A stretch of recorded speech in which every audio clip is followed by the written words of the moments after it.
Katika jiji la Mexico kuna familia tajiri inayojulikana kama familia inayoheshimika sana. Ni familia ya kitajiri mno kiasi kwamba hakuna familia yoyote ambayo inaifikia hiyo familia kwenye hili jiji. Hii familia ni familia ya jamaa mmoja anaitwa Harmon. Huyu ni mfanyabiashara mkubwa na aliyefanikiwa sana. Ana watoto watatu, Javi, Bobby pamoja na Charlie. Mama yao alifariki miaka michache iliyopita kutokana na matatizo ya kiafya. Na baada ya hicho kifo, hao watoto wakaanza kuishi maisha ya kutumia fedha hovyo kutoka kwenye mfuko wa dunduliza aliyouacha mama yao. Huo mfuko ulikuwa na pesa nyingi sana. Kwa hiyo mama amekufa, kazi imebaki ni kuzifuja. Bahati mbaya ni kuwa watoto wao wamekuwa wabovu, wavivu na wasio na maadili kabisa. Sio tu kwenye maisha yao, lakini pia maadili ya kazi hawana. Na mbaya zaidi, hawajawahi kufanya kazi hata siku moja kwenye maisha yao. Baba yao hawafuatilii kwa sababu yeye huwa yuko busy anakimbizana na kazi na hajawahi kugundua kabisa hizo tabia zao mbaya. Huwa anaona, lakini anaamini kwamba wao wanatenda hivyo kutokana na msongo wa mawazo ulioletwa na kifo cha mama yao. Huyu Bobby ana mchumba wake ambaye ni mzee kulinganisha na umri wake. Amemzidi zaidi ya miaka 22. Ni mfanyabiashara, lakini mfanyabiashara aliyefeli. Huyu mchumba wake anataka amuoe Bobby ili apate pesa za kulipa kodi ya serikali. Na hilo Bobby hajawahi kabisa kulielewa kwa sababu amezama kwenye penzi, na kama unavyojua penzi ni kizunguzungu. Ukiingia humo huwezi hata kuambilika. Leo ni siku ya kuzaliwa kwa Bobby na kuna maandalizi makubwa kabisa ya sherehe. Wafanyakazi wa muda wanakuja kusaidiwa, akiwemo Lucho. Huyu Lucho ni mpwa wa mfanyakazi wao wa familia na amewahi kuishi na akina Bobby alipokuwa mdogo. Kipindi huko mdogo Bobby alikuwa akimchezea na kumtukana, yani kumzalilisha sana. Kwa hiyo akajikuta amemchukia mno, yani huwa hapendi ukaribu naye hata kidogo.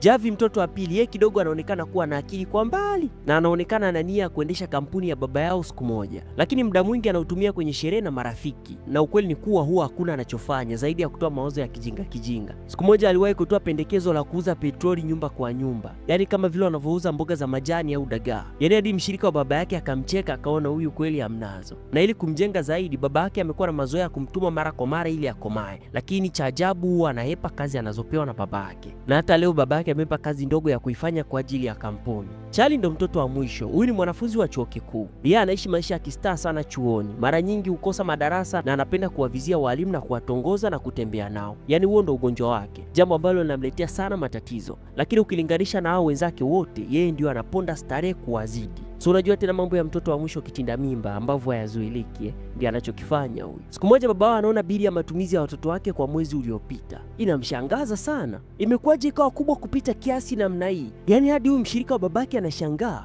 Kwa halisi tutafilisika. Huyu mshirika mwenza anamuonya sana, anamwambia kuwa watoto wake wanaharibu maisha yao kwa ubadhirifu. Hivyo mzee lazima afanye kila linalowezekana ili awafundishe thamani ya fedha, lakini hajui namna ya kufanya. Itakuwaje na watoto wanazidi kuponda starehe isivyo kawaida? Jamani, hey!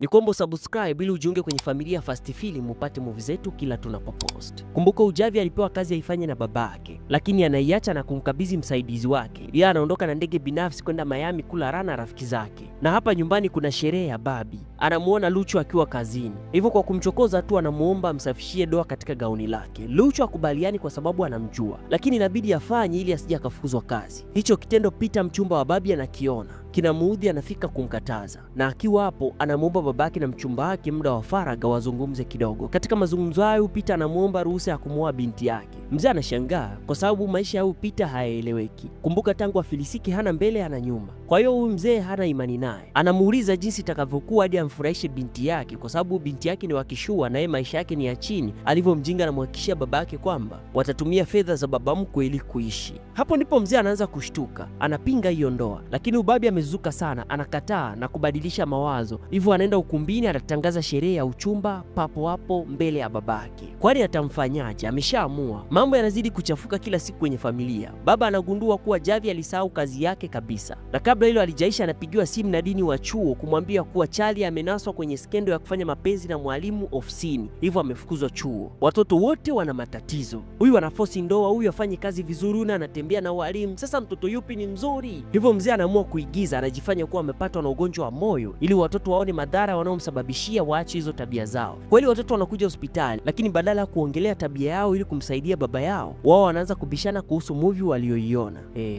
Acha kunyeshe tuone panapovuja. Ndio hii sasa. Hapo sasa mzee anaona huu ni ujinga. Anaamua kuwa anapaswa kuwafundisha somo kali ambalo litawabadilisha kabisa mfumo wa maisha yao. Anapanga njama na Karimu. Njama hiyo ni kuwa atajifanya kuwa amefilisika na watoto wake watapelekwa kuishi kwenye mitaa maskini sana ili wajifunze maisha halisi, na mpango unaanza. Leo Babi yuko mgawani kama kawaida na rafiki zake. Anajaribu kulipia lakini anaambiwa kuwa hiyo kadi imekataliwa. Wanarudi nyumbani wanakuta vurugu, simu zimekatwa, watu wanaodai pesa wanapiga kelele nje. Mzee anajifanya ana hofu kubwa na anawaambia wakimbie kuruka ukuta kwa sababu polisi wamefika wanawatafuta vibaya sana. Baada ya kuwatoroka polisi na kukimbia, anawaeleza kwamba Karimu amemsaliti na kukimbia na pesa zote za kampuni. Na sasa serikali inamtafuta kwa sababu amebambikwa kesi ya ulaghai. Na kukuwa watoto pia ni wanaisa nao wanatafutwa pia. Kwa hiyo inabidi waishi kwa kujificha. Wanatakiwa kukata mawasiliano kabisa na kuishi maisha ya kawaida. Na wasipofanya hivyo watatumbukia mikononi mwa polisi. Hivyo mzee anawachukua na wapeleka kwenye nyumba yake ya zamani aliyoanzia maisha. Hii haijawahi kuorodheshwa kabisa kwenye mali za kampuni. Ni nyumba ambayo imechakaa vibaya na watoto wa tajiri hawajawahi kuona kabisa maisha ya aina hiyo. Mzee anawaambia kwamba yeye amezeeka, kwa hiyo inabidi wao wafanye kazi waikarabati hiyo nyumba kwa nguvu zao wapate mahali pa kuishi. Usiku wanakula chakula kibovu cha mtaani na wanajadili hali yao. Wanaamua tu kwamba kila mmoja atafute kazi ili wapate maisha. Sasa ona walivyolala. Huyu amezoea umalaya, ona anachomfanyia dada yake. Kazi kweli ipo. Asubuhi kuna kucha na wanaanza maisha mapya mitaa isiyoeleweka ya Uswazi. Yani hii ni kutoka Masaki mpaka Tandale ndani.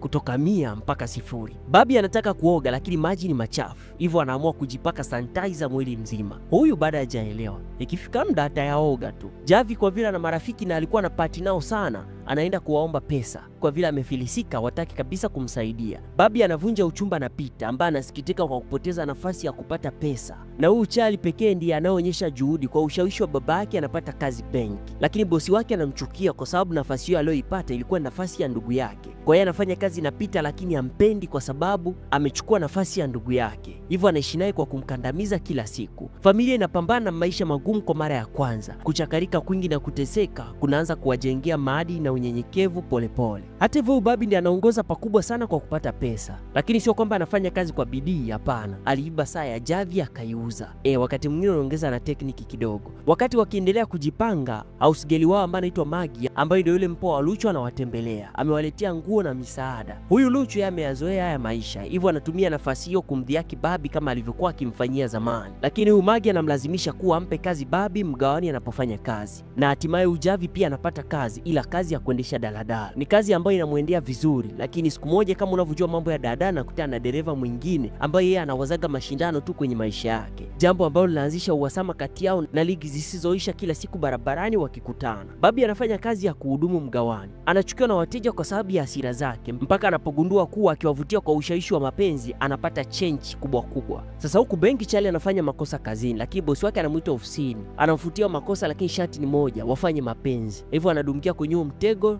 na kuisha yeye. Usiku mmoja huyu mzee anamkuta binti yake akijaribu kujitapisha ili apunguze uzito. Anashtuka kuwa mtoto wake alikuwa na hiyo tabia tangu alipokuwa chuo. Anajuta kutokujali misingi ya maisha ya watoto wake, hivyo ameharibika na kuwa na tabia za ovyo ovyo. Na hata hivyo familia inaendelea kukua na kubadilika taratibu. Siku moja Pita akiwa na rafiki yake wanazungumza kutoka na mkasa ulioipata familia ya mchumba wake. Anamwambia kuwa Karimu amemtapeli baba mkwe wake, hivyo amekimbia na pesa zote. Lakini rafiki yake anamwambia mbona Karimu unamwongelea ndio huyu hapo nyuma yake? Sasa inawezekana vipi mtu ambaye amemtapeli bado yuko katika nchi hii? Hivyo anapata wasiwasi, anaanza kuchunguza. Wakati huo Babi na Luchu wanazidi kuzoeana kwa sababu kila siku wanatembea pamoja wakienda sokoni. Sasa huku Javi na adui yake ligi inaendelea. Na leo uhasama umefika mbali hadi wakaamua kupigana. Lakini baada ya kupigana kwa muda mrefu, wanagundua kuwa kumbe wote wao wanasoma kitabu cha mwandishi mmoja. Na wote wana ndoto moja kwenye maisha yao. Na baada ya kuhojiana wanagundua kuwa wote wana ndoto za kuanzisha biashara kwenye maisha yao. Hivyo ule uadui unaama na kuanza kuwa urafiki. Na baada ya kujichanga kwa wiki kadhaa, wanapata pesa za kuanza kukarabati nyumba yao. Sasa leo hapo mgawani kuna karamu ya wafanyakazi. Babi na Lucho wanacheza sana na kujisahau na hatimaye wanaanza kubusiana. Kumbe mapenzi yalishaanza kujengwa kati yao wawili wakiwa hata watambui. Sasa huku nyumbani Peter anakuja na kuanza kumtishia baba mkwe wake. Anamwambia kuwa mpango wake ameugundua na hivyo ni lazima ampe kiasi fulani cha pesa anachokitaka, la sivyo atafichua hiyo siri na watoto wake watamchukia. Na muda huo pia watoto wanafika. Hivyo anawatangazia kwamba Karimu amerudi na pesa za akaunti zao zinafanya kazi. Familia inafurahi kwa kurudi kwenye maisha yao ya zamani, lakini mzee ameshikwa kimya kimya kwa sababu ya shinikizo la Peter. Huyu mzee anakutana na Karimu na kuuliza kuhusu tatizo. Kumbuka Karimu pia hajui kinachoendelea, hivyo mpango wao umeharibika. Hawataki watoto wajue siri yao, lakini pia hataki binti yake aolewe na huyu Peter kwa sababu anajua fika nia ya Peter ni ipi. Huyu Peter anajifanya aishiwi mbinu. Anamrubuni mzee kisheria na kumlazimisha kusaini mkataba ambao utampa jamaa kutumia fedha za urithi za Babi, yani zote bila kuulizwa maswali, na hiyo yote ni baada ya kumuoa Babi. Yani ni hivi, akimwoa Babi atakuwa na mamlaka yote ya kisheria ya kutumia fedha zake bila kuulizwa. Magi analiona hilo linamuuma na anamshauri mzee awaambie watoto wake ukweli kwa sababu akinyamaza mambo yataharibika zaidi. Huyu Peter naye anapeleka mambo haraka haraka ndio akamiliki aanze kutumia pesa. Sasa anampropose Babi na kumlazimisha wasaini haraka haraka hizo dokumenti za ndoa, baba yake asije akawaingilia. Kiwa ajui afanye nini, anagundua kuwa Babi anaenda kuolewa. Hivyo anachukua watoto wake wa kiume na haraka haraka wanaenda huko. Wanafika dakika za mwisho na hapo mzee anakiri ukweli wote mbele ya watoto wake. Hakukuwa na kufilisika, lilikuwa ni somo la kuwafundisha thamani ya kazi. Na Peter ni tapeli ambaye amekuwa akimlaghai. Na mzee anatoa ukweli mpaka ile mikataba ambayo amemsainisha. Na hapo watoto wanakasirika, wanamwacha babao na kuondoka. Na hata hiyo ndoa ambayo ilikuwa inafungwa inafia hapo hapo. Uzuri ni kuwa walikuwa hawajasaini. Hao watoto waliamua kuendelea na maisha yao ya ufukara. Huyu Javi na ule dereva walianzisha urafiki, wanaanza biashara ya car wash. Na hata marafiki zake baada ya kusikia kilichotokea kuwa babake hakuwa amefilisika, wanarudi ili waendeleze urafiki. Lakini sasa hivi amekuwa mjanja, ameerevuka. No pay no friends. Na yeye anawakataa. Charlie anapata msichana mzuri wa umri wake na wanaanzisha mahusiano. Babi naye anarejea na Lucho na wanakuwa wapenzi. Na baada ya miezi kadhaa kupita, hii ni siku ya kuzaliwa ya Babi tena. Familia inakutana ili kusherekea. Na mzee anakuja kumtakia binti yake ili ya kuzaliwa.